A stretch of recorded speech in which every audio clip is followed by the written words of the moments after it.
Good morning, everyone. My name is Diane Cohen. I'm the Vice President of Client Services for Macro Pro.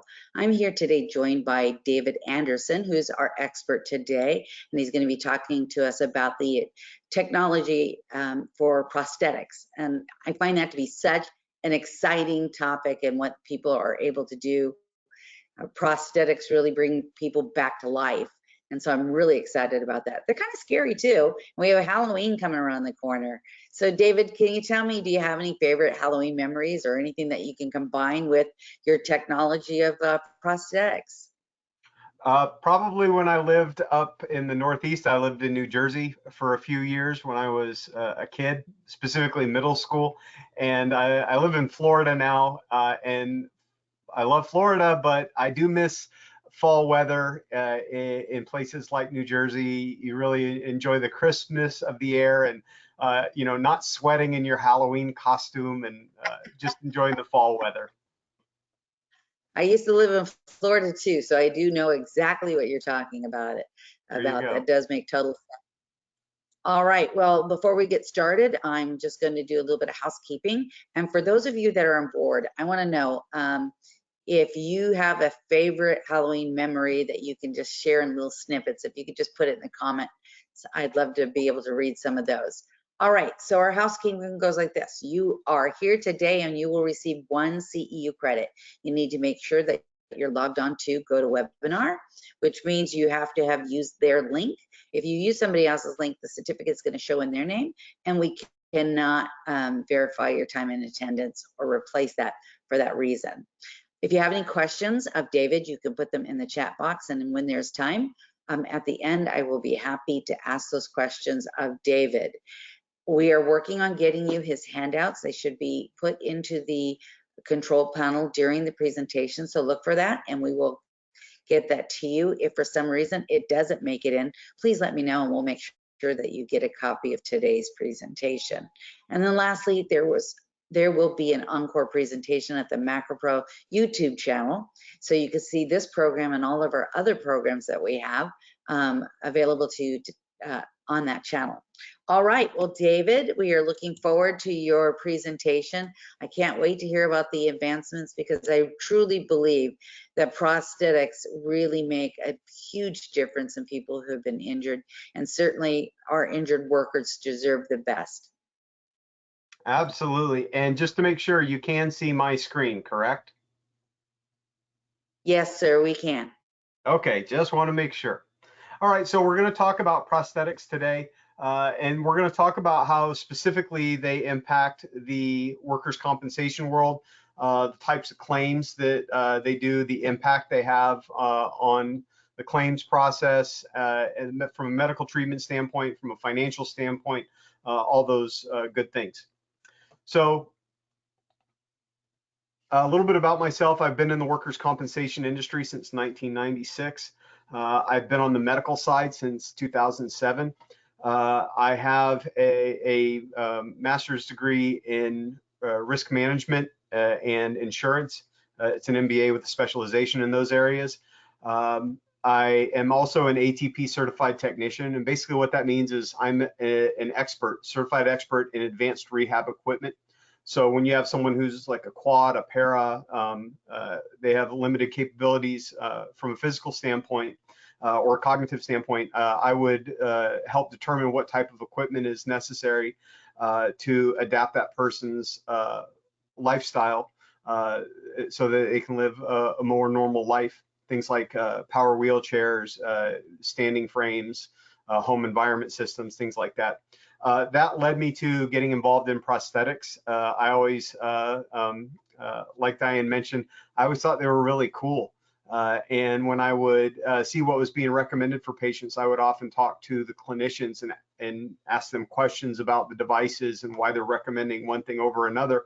And in doing so, over the course of about 16 years, I really became one of the experts in the work comp area in prosthetics. I always make it very clear that I am not a prosthetist, although I do know a lot of the top clinicians in the country, the manufacturers, and the people involved in the entire process. So today we're going to talk about amputation claims. We're going to talk about the definition and the history of prosthetics, evaluations and fittings, the maintenance and replacement of devices available today, what's on the horizon for tomorrow, and a summary of all that up, and then we'll leave some time at the end for questions. So let's start with amputation claims. So when we look at amputation claims, we're often saying, okay, these are very big claims, we know that, but what we don't know is that the average cost is 3 times as much as the normal average claim. In fact, it's 2 times as much as the second place claims, which would be burn and crush injuries, which of course are very severe. But if you'll notice that green line at the top there, that is your medical spend. And when you think about it, an amputation claim is unique in a lot of ways. First of all, it is catastrophic. It's lifelong. Their medical condition is not going to change. They're not going to grow their limb back. However, it's unlikely to shorten their lifespan like a lot of other catastrophic injuries. You have someone who's a quadriplegic or traumatic brain injury, that's probably going to shorten their lifespan for various reasons, respiratory, incontinence, things like that. Whereas with amputation claims, rarely does the amputation change their life expectancy.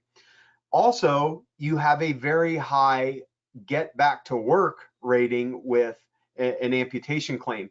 But there are things to consider, like the annual maintenance fees that are associated with a prosthetic. How often do you replace it? It's every 5 years.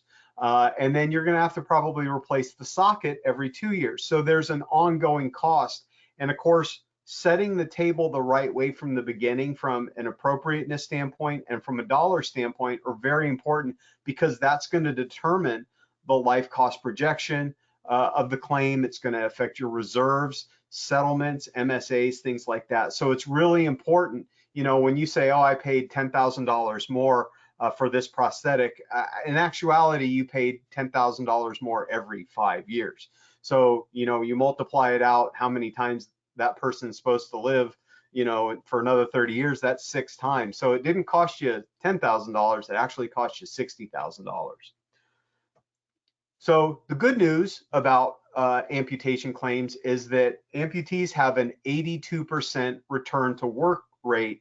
And this is based on a study from the Oxford Academic in 2017 for upper extremity amputees. And the reason it's specific to upper extremity amputees returning to work is because the overwhelming majority of amputation claims are upper extremity. We'll get into the numbers in just a little bit, but that is why it's specified upper extremity. Also, you have a median return to work of 172 days. So for a catastrophic injury, to be able to get a person back to work in less than 6 months on average is pretty impressive. Also, you're able to get that person back to the same job or a similar job. So you're not taking someone that ran a forklift and putting them at a desk and having them do data entry, because we all know how that goes. They rarely are satisfied. They get very disgruntled. They're very unhappy. This is not the life they saw for themselves. So when you can take that person and get them back on that forklift, or, you know, at least working around that forklift, they're going to be much more apt to be compliant and return to work in a productive manner. So what is a prosthesis? And so for the purpose of our discussion today, it is a manufactured device that replaces a missing body part. And of course, workers' compensation, we're talking about an acquired absence. This is not a congenital condition where they were born without it, but an acquired absence. One of the questions I do get is, can you do prosthetic eyes? The answer is yes, we can. But in all honesty, we maybe see 1 or 2 of those a year. They're just not that common. So for the purposes of our discussion today, we're talking about arms, legs, hands, fingers, those types of things. So who provides a prosthesis? Well, this would be a prosthetist, who is a board certified healthcare professional who makes and fits prosthetic devices. Now, here's where it gets really interesting. if you look at all those states right there, all the white states are states that have zero licensing for prosthetists or facilities. In other words, congratulations, you are all now licensed to do prosthetics in the state of California.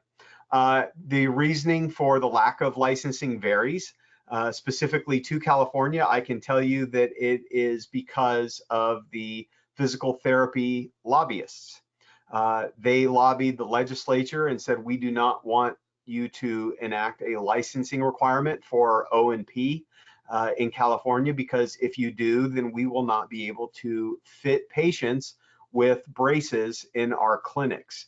And so apparently their lobby efforts are a lot bigger than the O&P lobby efforts, so there's no licensing in the state of California. Now, what you can do, and what we often do on our files, is we make sure that someone is board certified through the American Board of Certification. That is a national organization that does certify the qualifications of orthotists and prosthetists. So we always make sure that a patient is being, in fact, treated by a board certified prosthetist for their evaluation and fitting. So the history of prosthetics, the oldest prosthetic is about 3,000 years old. It was discovered in Egypt, and it was actually the result of a battle injury to a woman who lost her large toe and had it replaced with a prosthetic toe made of wood using leather straps to secure it. The birth of modern prosthetics came about during the Civil War, when a gentleman by the name of James E. Hanger lost his leg. He was actually the first amputee of the Civil War, lost his leg above his knee, went home, got kind of depressed about his situation, but then decided to do something about it. He saw what was available on the market, so to speak, for prosthetics, was not satisfied with that, so he fashioned his own. And he used hinges and barrel staves and different parts of metal straps, hinges, things like that, and fashioned that device that you see right there. And thus the modern functional prosthetic was born.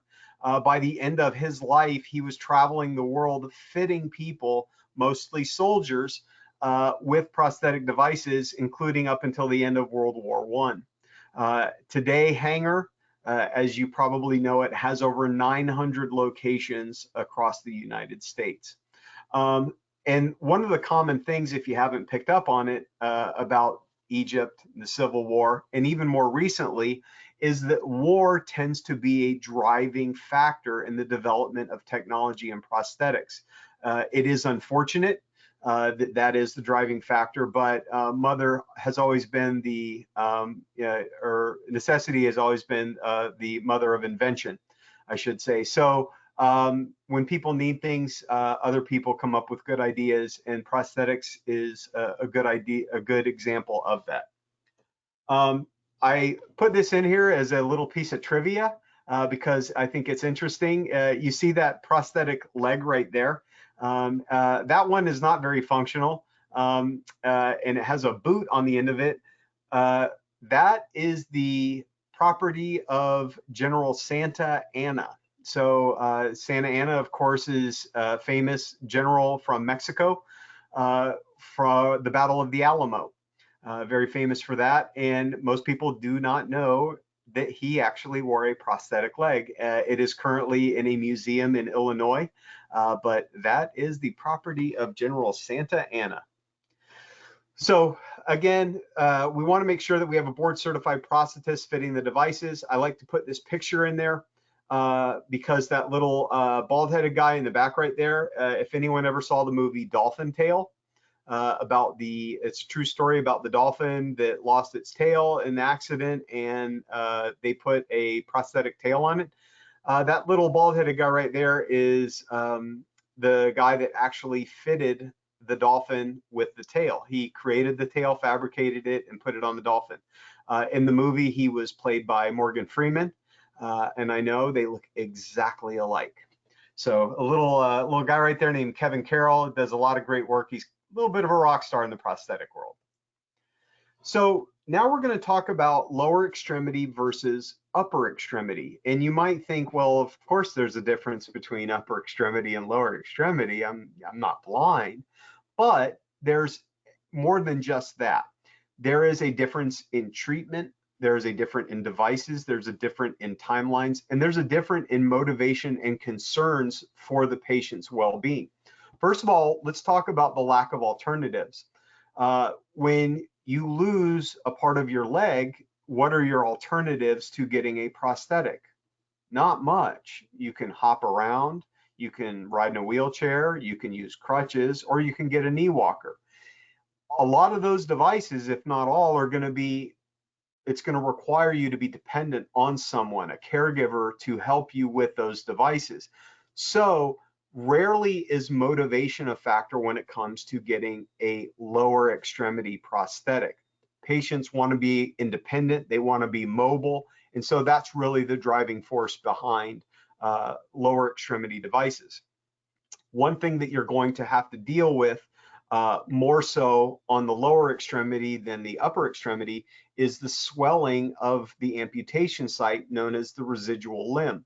And the reason that it's more of an issue with the lower extremity is because your legs are below your heart. So gravity carries the fluid, blood, and things like that down into that residual limb. And what happens is you have a pooling of that liquid there, and it causes that residual limb to swell. So what the clinicians will do, the prosthetist, is they'll put what's called a shrinker on that residual limb, which is really a compression device.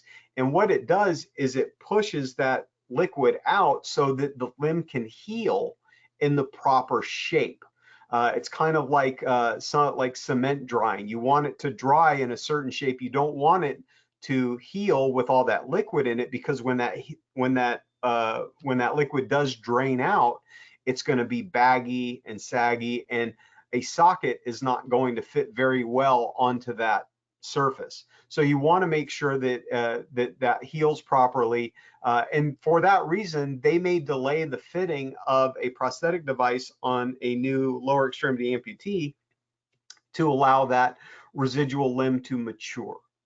From a unilateral versus bilateral standpoint, you also have to consider that if the person's bilateral, meaning they lost both of their legs, they're not going to follow the same treatment plan as someone that lost one of their legs.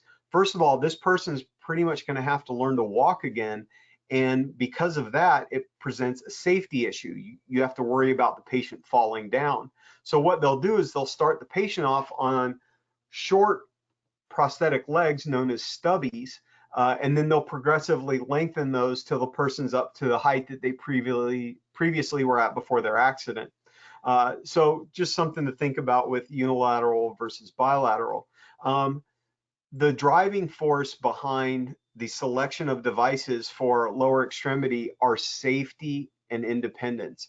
So when you think about it, an able-bodied person is up and around on their feet, literally, throughout the day, and they're doing things that they take for granted. They're standing, they're walking, they're taking a step back, they're moving around sideways, laterally, up and down stairs. These are all very complex movements, even though we don't think about it. So we'll go back to the taking a step backwards. The microprocessor knees that they have for patients today actually allow a patient to take a step backwards. And you might say, well, I don't walk around backwards, but you do take steps backwards regularly. For example, when you open a door, you open the door and take a step back to let the door swing open. When you sit down in a chair, when you sit down on the toilet, when you do things like that, you're actually taking a step backwards. Now imagine if you could not do that without worrying about your leg giving out. So it's very important. The safety is a very big factor. Having to worry about your leg giving out while you're standing there, worrying to, when I go to stand up, is my leg going to support me when I stand up? These are all very important things. And the modern devices that we'll talk about in a little bit really account for all that and make sure that that patient is going to be safe when they move around. Now we go to upper extremity, and unlike lower extremity, there is actually an urgency to fit. And that comes from a clinical basis. There is clinical data to show that the magic window, so to speak, is 90 days. Now that doesn't mean that you need to get a bionic hand on the patient in the first 90 days, but you need to get something on that patient within 90 days. Their body needs to get used to wearing a device. And there's a few reasons for this. From a practical standpoint, they need to learn to accept the device on their residual limb so that they get used to wearing something. Otherwise, they're going to use their able hand to do everything, and they won't want to wear. They won't want to be compliant with the other side. And sometimes you think, well, gee, that's not so bad. I could save a bunch of money because I don't have to get them a prosthetic. While that is true, you're also going to have medical issues, because when someone loses part of their arm or just their hand, you've now created an uneven distribution of weight on the spine. So now you have weight pulling on the spine in one direction at the neck. And so you're looking at conditions like muscle spasms, phantom pain, radiculopathy, and in severe cases, scoliosis. Again, you have that weight pulling on the spine because you now have an uneven distribution of weight on the left side and the right side. So we want to get something there so it evens that weight out. We also want to think about the ADLs. With lower extremity, it was safety. With upper extremity, it's what are you doing? Not where are you going, it's what are you doing? So you want to get something on the patient that is going to help them with their activities of daily living, their eating, dressing, working, things around the house, all those types of things. You want to get something on that patient that's going to accomplish those tasks. You also have to consider what type of environment are they in. Are they in a dusty, sandy environment? Are they in a wet environment? Like, do they live in the Northwest, Pacific Northwest? If they are, then let's make sure we get something that's going to stand up to that environment. Do they live around the ocean? Do we need to worry about salt corrosion? Things like that. So we always want to look at those things. Also, with upper extremity, you're going to need a specialized clinician. Now, unfortunately, there's no designation for upper extremity specialists, but you do want to make sure that the clinician, the prosthetist treating the patient, is familiar with the medical condition of the patient, has treated patients like that before, and is familiar with the devices that they're going to be fitting. You want to make sure that they're not just taking the manufacturer rep's word for it that this is the right device for the patient. Of course, they would say that because they want to sell more devices. Also with hands, you're looking at custom devices, because guess what? People don't always lose their whole hand. Sometimes they lose a couple fingers. Sometimes they lose part of a finger. And so sometimes they lose part of their hand. You know, they lose a couple fingers and part of their hand. So a lot of times you're creating custom made devices for the patient themselves.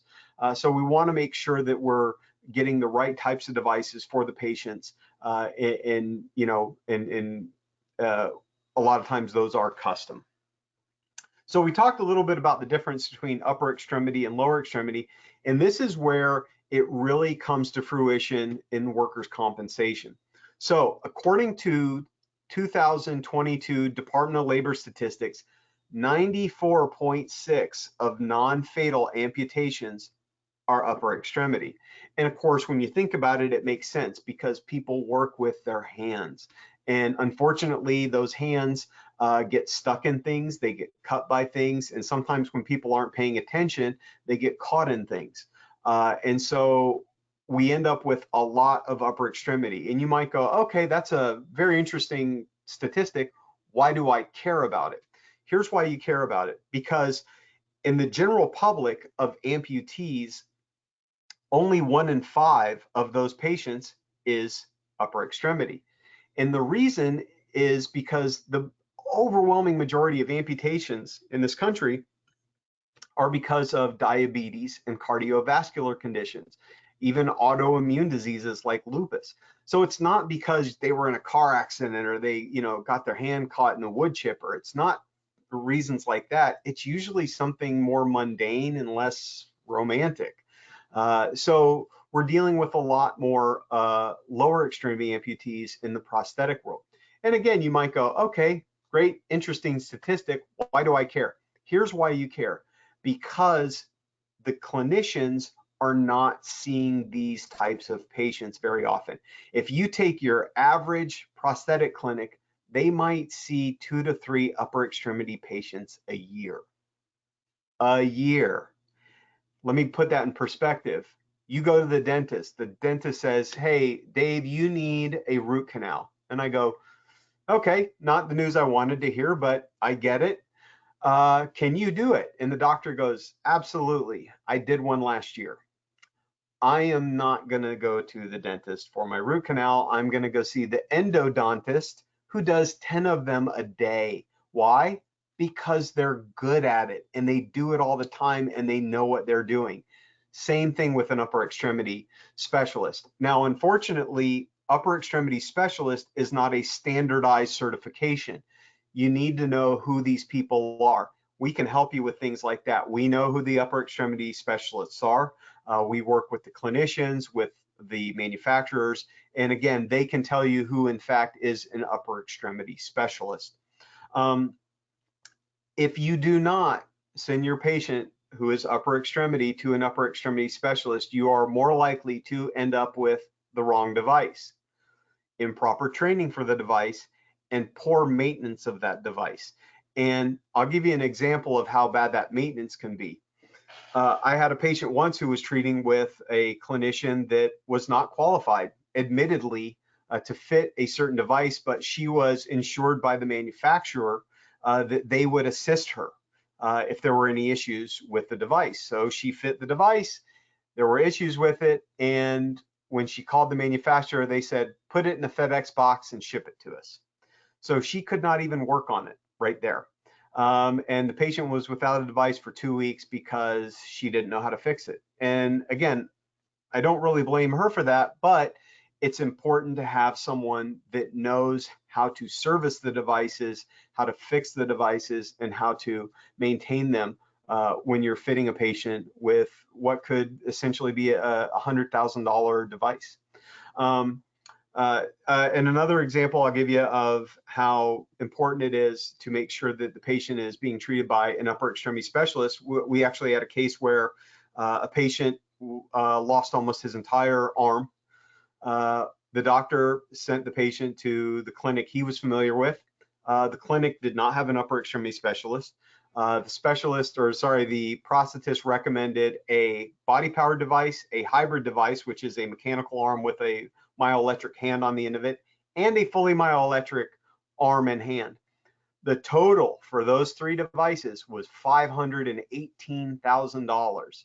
And so when we engaged that clinician and said, you are way outside of the standards of care, what's your justification? He said, I know the patient. That was his justification. I'm familiar with the patient. I'm sorry, but that is not medical justification. We ended up moving the patient to another facility, found out that the patient was about to have surgery on his healthy shoulder, and all 3 of the devices that had been recommended for him would have failed. That would have been $500,000 down the tubes. Now let's play this out a little bit. You all are claims people, you understand this.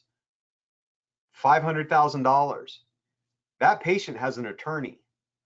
That attorney is now going to base every settlement figure, every MSA, everything off of that number. Now, luckily, the patient never got those devices, which would have been inappropriate. We moved him to a new place, got a device on him that's going to help his residual limb mature while he rehabs on his healthy shoulder. The cost of that was about $7,800. And we also let the patient know we want to get you in the best devices for you. And if that means all 3 of those devices, so be it. But we're going to do so in a progressive manner to make sure that you learn how to use each device, starting with the most basic and working your way up. Also, we'll be able to do it at less than half the cost of what that initial provider wanted to do. So again, get your patient to the right clinician, the right clinic, because that can have a very, very long impact on the life of your claim. Next, we'll talk here about body-powered devices. So when you have a body-powered device, this is used by the patient actuating the device using their own muscles. These devices are very durable. They are waterproof. They're easier to learn to use. They're much more intuitive. They don't need to be charged, and they're lightweight. And when I say they are lightweight, the heaviest body-powered device is still lighter than the lightest myoelectric or battery-powered device. So there's no crossover. At no point do they cross over where they're the same weight.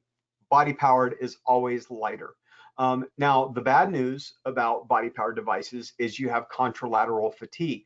So let's go back to that shoulder device, or that arm device. It's going to have a strap that goes around the other or contralateral shoulder. And for that patient to use that device, they're going to have to move their healthy shoulder. To use their healthy shoulder, they're going to have to use their healthy shoulder. So now they're using one shoulder to do everything for both shoulders. Needless to say, it's going to get tired a lot quicker. So you have to be worried about that. You also have to consider that it's going to require more strength to use this type of device. The primary reason is because there are no motors or batteries, doing those movements for you. It has a much smaller functional envelope as well. So you're not going to be able to do quite as much with this. You're not going to be able to pick up an egg and crack it as easily if you were using a myoelectric device. The movements are not as dexterous, and they tend to be more mechanical in appearance. And if you look at those pictures right there, I go like this because I'm looking at this screen over here, you do see that those fingers, especially there at the bottom, they don't look like human fingers. That leg on top does not look like a human leg.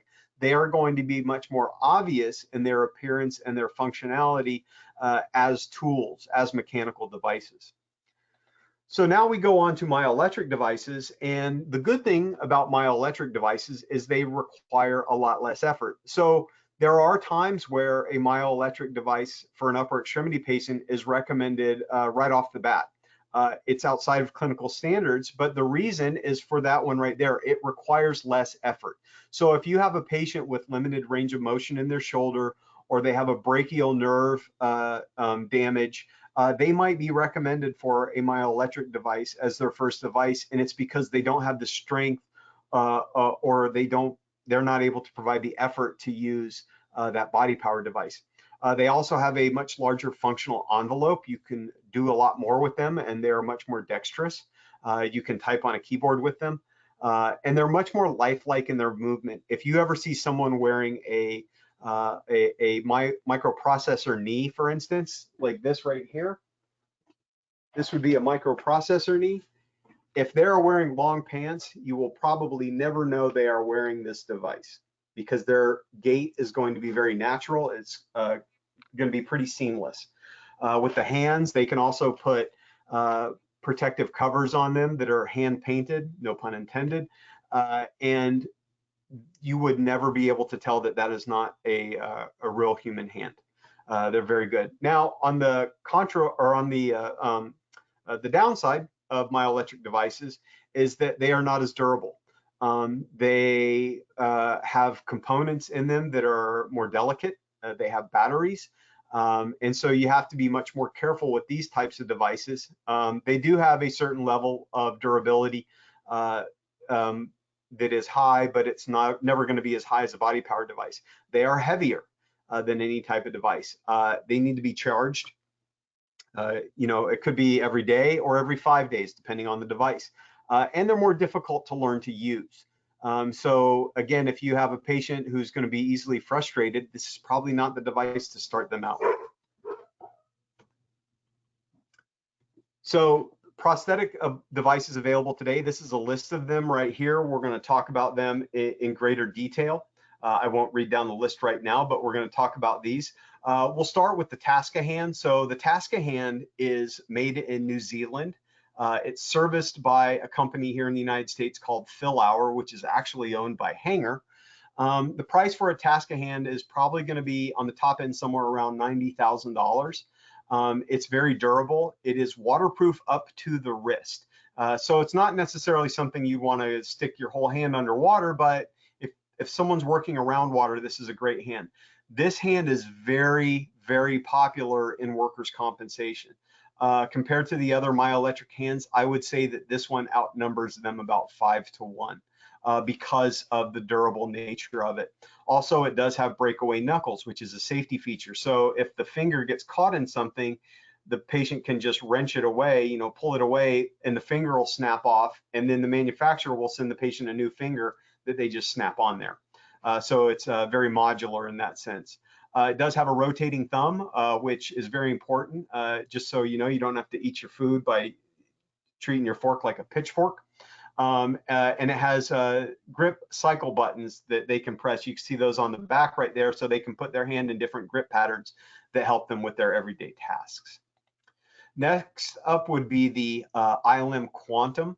And this is a different hand in the sense that it probably has more dexterity. It also has a heavier load capacity. So if you're carrying something, that one right there can carry about 70 pounds, whereas the Tasca can carry about 30 pounds. However, it is more delicate. So for the rough and tumble workers, it might not be as good. But this one also has custom cover offerings.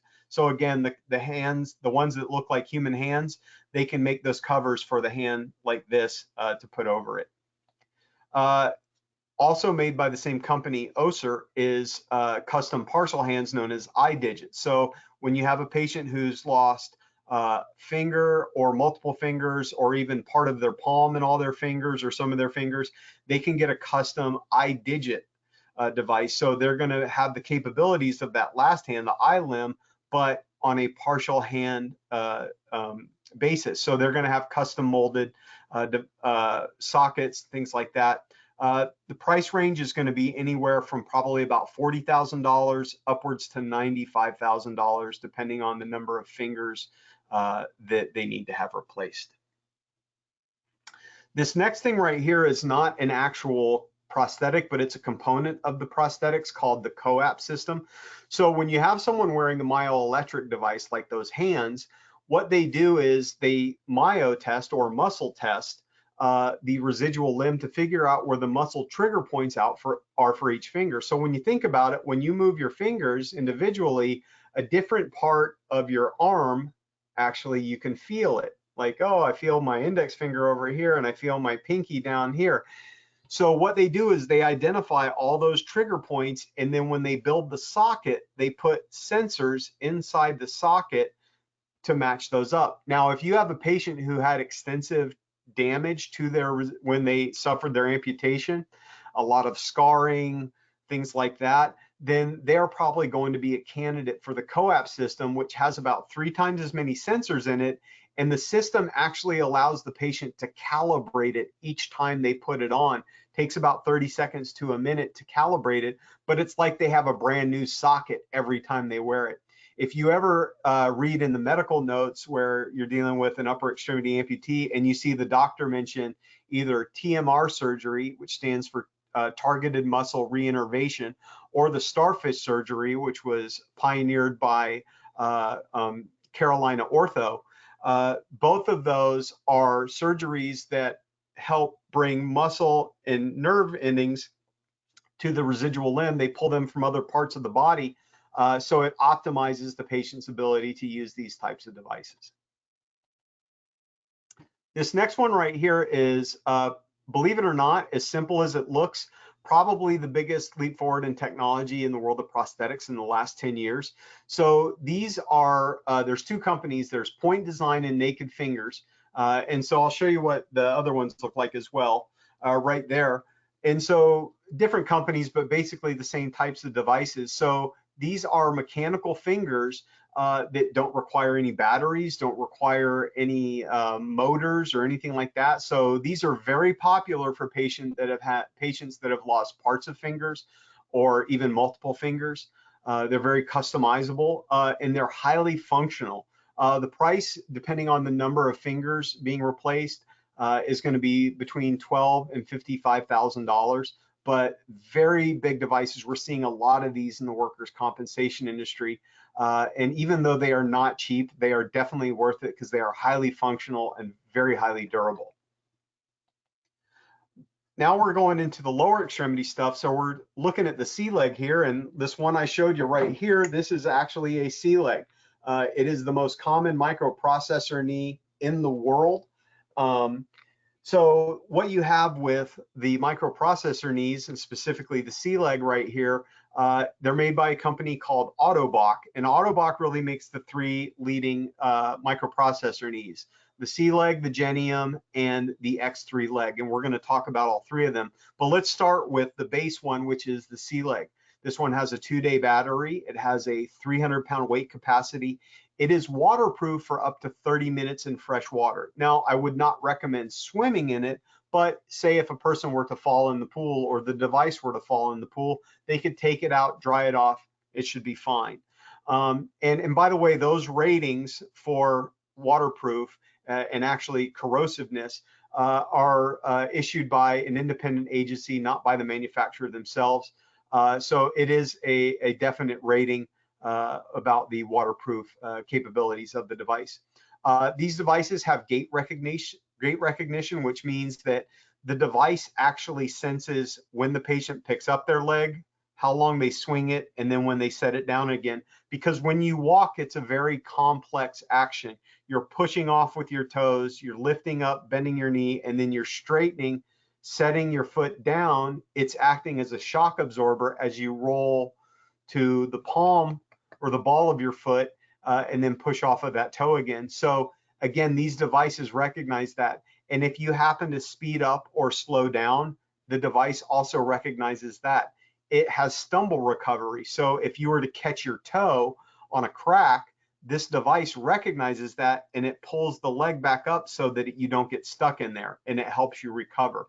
The C leg, the walk to run feature on the C leg takes approximately 1.5 steps before it recognizes that the person is running. With the Genium and the X3, which we'll show you here in a minute, they actually do recognize it instantly. So let's take a look at the Genium knee. Again, a lot of the same componentry, does everything that the C leg has. However, you now have a 330-pound weight capacity, an instant walk to run feature, and the battery lasts 5 days. So it is a better device. It is by definition the middle device between the C leg and the X3, but you're looking at about $87,000 for the Genium knee, whereas you're looking at probably between 45 and 55 for the C leg. Now we get to the king of the hill right here, which is the X3 knee. This is also made by Autobach. It's going to be around $115,000. I have seen them as high as $125,000, depending on who the provider is and what type of socket they have to use. These are very common for bilateral above the knee amputees. This knee was actually designed in cooperation with the US military, so it is by definition a military grade leg. It is completely and totally saltwater proof and corrosion proof. So if you had someone who was even living near the ocean or the Gulf of Mexico or something like that, you would probably want to get them an X3 leg, because as anyone who's ever lived near the beach knows, you don't have to go into the water to suffer the corrosion aspect of the salt water. And so this one also has the 330-pound weight capacity and a battery life of 5 days. And by the way, when I say it is saltwater proof, I mean go swimming in the ocean every day of your life wearing this leg. It is not going to corrode. One last thing I will say about these specific legs is about 4 years ago, the European Union went to the manufacturers of the microprocessor knees and says, you know, we pay a lot of money for these legs and you're not servicing them past 5 years, which was true. The manufacturer said, it breaks, and if it's beyond 5 years, we're not touching it. Our answer is go get a new leg. And so the European Union said, we're not going to let you sell those legs here anymore if that's what you're going to do. You need to service them longer than that. So the manufacturers said, all right, here's what we'll do. We will offer extended warranties for up to a total of 8 years. And so here's how that works.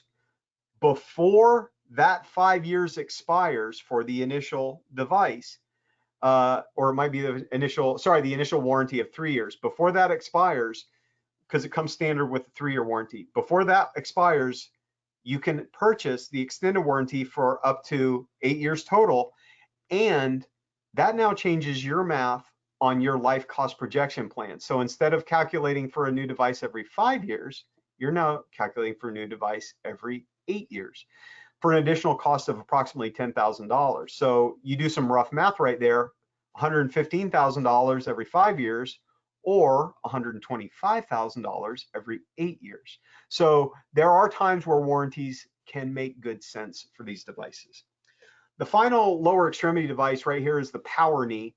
And this device is made by Össur, who you may have recognized. That was the name we saw earlier for all the hands. This device runs between $90,000 and $100,000, and it has a couple drawbacks. First of all, the battery only lasts 25 hours. However, it has a detachable battery, so you can swap batteries out, unlike the other devices.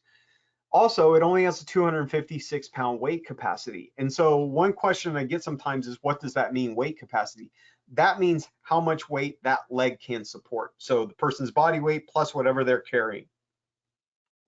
So what the function of this Power Knee is when the patient is going from sit to stand, it actually helps push them up. The knee actually powers them up into their standing position. So it is a little different than the other types of knees, which do not offer that feature.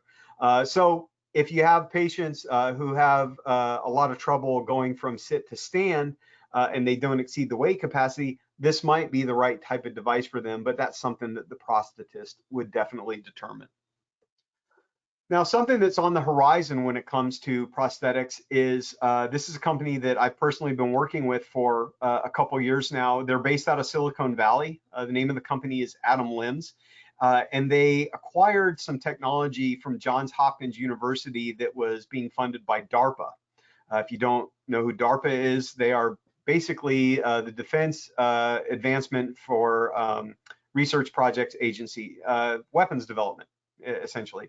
But a lot of things in modern life have come out of DARPA, such as GPS, cell phones, the internet, drones, things like that. So they started a project about 20 years ago to develop a new prosthetic arm because there wasn't a lot of development in upper extremity because there's not as many patients. And so right now you have this company in Silicon Valley, and they have some of the top engineers, including one of the top guys from Apple, developing this device right here. And here's one of the really big things.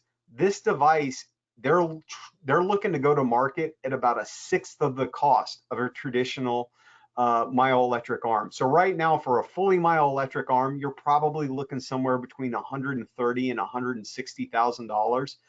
They want to go to market with this device at $30,000.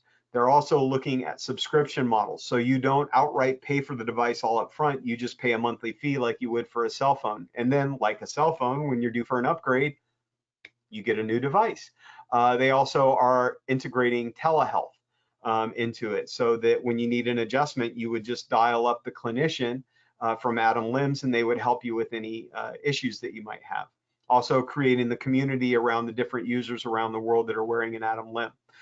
Instead of that big leather harness that you saw on the other devices, you would wear something like that, which is like a dry fit shirt. That would be your harness. It's also much lighter than anything that's on the market right now. So you're probably going to see this out in the prosthetic world sometime early next year. But pretty exciting things that are going on in the prosthetic industry, especially on the upper extremity front. So this is another piece of quick trivia that I always like to put in here to kind of break up the monotony. If anyone has ever used in their life the term okay, then you can credit this man right here. That is our former president, Martin Van Buren. So Mr. Van Buren, or President Van Buren, as I should refer to him as, was raised by parents from that spoke Dutch. So his second language was English, therefore he was not a very good speller. And so when he was working and he would approve something, he would write all correct, but he would spell it OLLKORRECT. He soon shortened that to OK, and thus the term OK was born. And you would also be interested to know that the word okay is the most used word in the world. Pretty much wherever you travel, no matter what language they speak, they understand the word okay. So little piece of trivia that I thought you might like.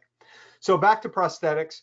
When we're looking at prosthetic cases, we want to look at three main things. First of all, is the device over $15,000? And by the way, these are all things that spur us to do a clinical review. So is the item over $15,000?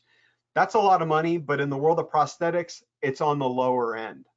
Is the amputation less than a year old? Like we talked about before, the first year of that amputation is very dynamic. It's going to go through a lot of changes. We want to make sure that the patient is with the right type of clinician. So there's a lot of things going on. We want to make sure that we get started off in the right direction. Is it upper extremity or custom? Again, we want to make sure that the patient is treating with the right clinician. If they are not, you're looking at improper devices, and you're looking at overpaying for devices that are going to set the basis, the financial basis for your claim for the rest of that patient's life. Has there been a change in treatment of the provider or the device? These patients build a very close relationship with the people that provide their devices and also the devices themselves. If they're changing one of those things, we want to know why. Are there legal or settlement implications involved in the claim? Because sometimes, surprise, surprise, you could get an attorney who's pushing the direction of the claim. Hey, go treat with my guy because wink, wink, he'll recommend the right thing. So let's make sure that that's not happening. Then are there miscellaneous codes? There are miscellaneous codes that are used in prosthetics, but they are oftentimes abused. The most you should see on a single recommendation is 2 to 3 miscellaneous codes. I have seen claims with up to 19 miscellaneous codes. Basically what they're doing is they're unbundling the features of the device. It's like charging you for your steering wheel when you buy your car. It's part of the car, so they don't get to charge you for that. Then finally, are there multiple devices? There are reasons where multiple devices can be recommended, but we want to make sure that it is clinically sound. Finally, with prosthetics, you want to make sure that you're getting good clinical oversight. You're having device options, and that doesn't always mean the cheapest thing. That means the appropriate thing, but there could be different things that are appropriate for the patient. What are the time frames? How long is the device going to last? Are they going to need new sockets? How often? How long is it going to take to fabricate the device and fit them? What's the process? Will the patient need check sockets? Things like that. Then what is the cost? We all want to know what the cost is, and there are fair prices out there. We just need to make sure that we're taking advantage of those. And then finally, the warranty. Warranties do make sense for certain types of devices. There's not an easy flow chart that I could give you, but for things like microprocessor knees, it makes sense. For partial myoelectric hands, it makes sense. For fully myoelectric hands, I caution people on that because those devices tend to be like cell phones. The technology develops very quickly and the parts for those aren't always available. And so I caution sometimes about getting a full extended warranty for a myoelectric hand. So those are all the items that I have for you. I'll take any questions at this time if anyone has any. Well, David, you did such an excellent job. I actually got a couple texts telling me that you're a great speaker and they're enjoying it very much, but I have no questions for you, which is fascinating. Although maybe you can explain to me a little bit. You mentioned about the scarring. Yes. And what body part has a tendency to do the most scarring? I would say it's more impactful when it's upper extremity, and here's why. Because for lower extremity patients, they don't have sensors. So I'll show you this socket right here, right? That's the inside of the socket for a leg. There's no sensors in there because everything's based on the motion of the leg. When it comes to upper extremity, you have to be a lot more concerned about that because scarring is going to inhibit muscle signals. It's going to prevent the muscle signals getting through the scar tissue and being interpreted by the device itself.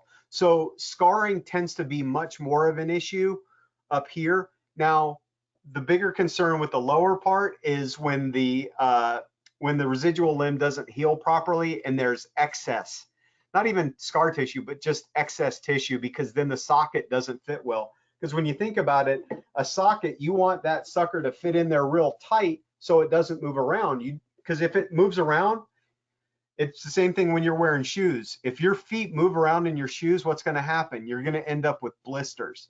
Same thing with this.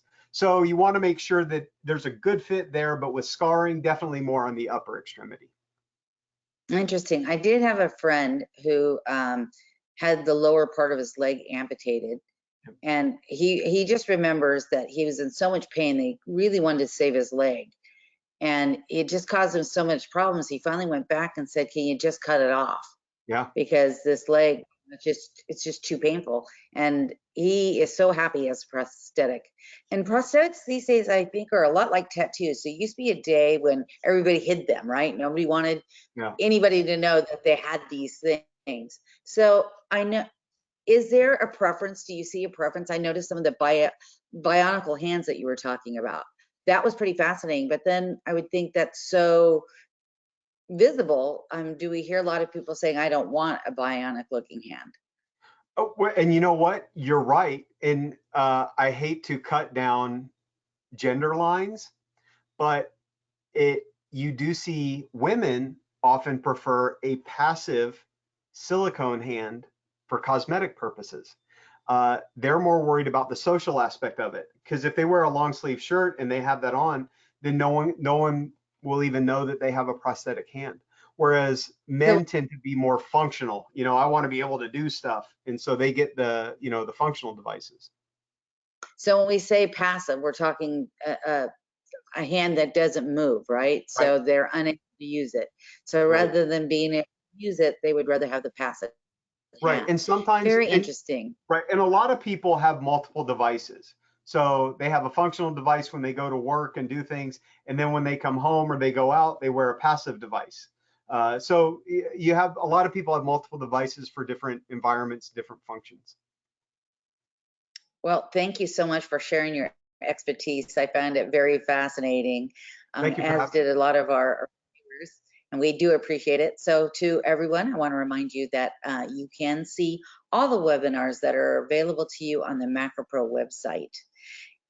We always have them on the right-hand side. We have Jingle Mingle coming up in the Sacramento area, so if you'd like to register for that, please do.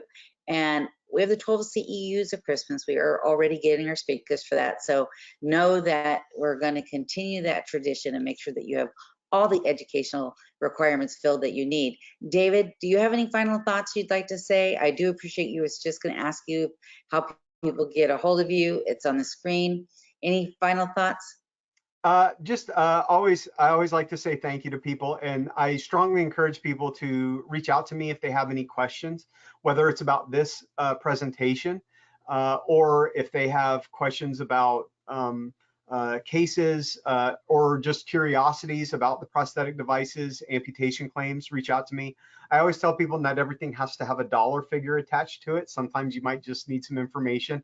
I'm more than happy to be a resource for you, because I like to maintain a good relationship in the industry and be seen as a resource, not just a provider. Excellent. All right, everybody, look forward to getting your certificates in roughly an hour. If you don't get them, do know it's probably a firewall issue, so check with your company on that. Until next time, bye-bye now. Thank you. Thank you.